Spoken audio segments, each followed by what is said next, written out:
Ambulance Girls, written by Deborah Burrows, read by Penelope Freeman. The moral right of the author has been asserted. Chapter 1. Tuesday, 15th of October 1940. London. Blood, warm and sticky, was trickling down my forehead. Something sharp must have nicked me as they pushed me through the narrow gap.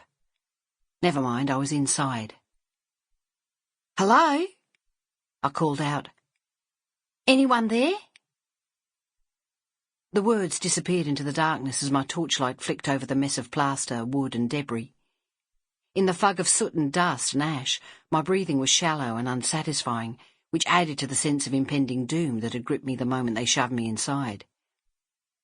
The trickle of blood on my forehead had become exquisitely itchy. When I lifted my gloved hand to wipe it away, the leather was harsh against my skin and felt gritty. Now my face was bloody and dirty. I probably looked like any child's nightmare. Whatever was I, Lily Brennan, schoolteacher from Western Australia, doing here, crawling into the ruins of a bombed house, playing the hero, when the children were most likely already dead? But what could I do? Really, there was no choice. I'd arrived with my ambulance partner, David Levy, to find a familiar scene of devastation, bleached to aquatint by the moonlight.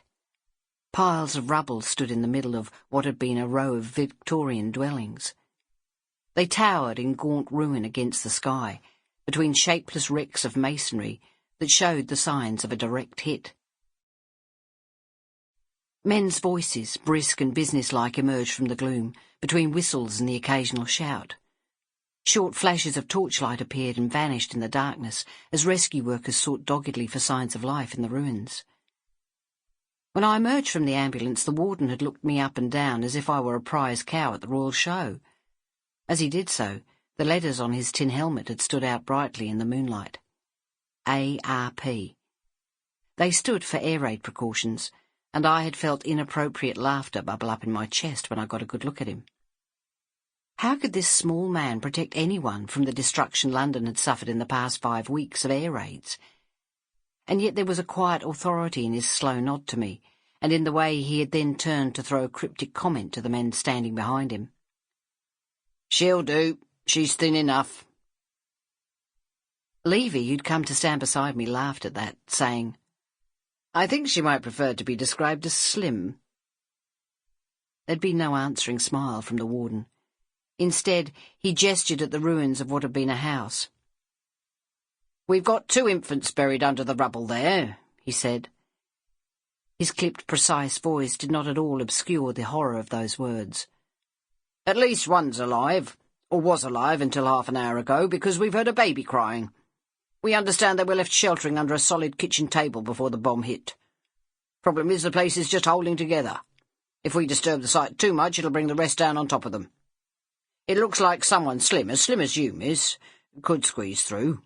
You'd need to crawl through to the kitchen at the back, find the kids and bring them out. Think you can do that?" Levy knew I had a horror of tightly enclosed spaces. "I'll go," he had said. "I'm good at squeezing through ruins. I've done it before." "There isn't room. You'd never get in." The warden sized me up with another quick glance and challenged me with his eyes. I'd always been small for my age. Even now, at 25, I could still be mistaken for a schoolgirl. I always suspected that was because I'd been born too early and never really caught up. I was so small when I was born that I really should have died, like the 3 tiny babies who'd slipped away in my mother's arms in the years before I arrived in the world. And that was why my mother took one look at my little wrinkled body and turned her face from me, unwilling to engage in another losing battle for a child's life. That I survived was due to my father. He was a fighter, and he fought for me.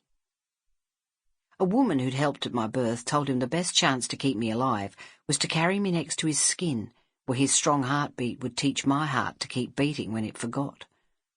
So Dad fashioned a pouch for his tiny Joey, and for 2 months, until I could suckle and had grown into my skin, he carried me everywhere, pressed against his heart, just as the woman had said. I was no bigger than his hand, and he fed me my mother's milk from an eyedropper like a little... Sample complete. Ready to continue?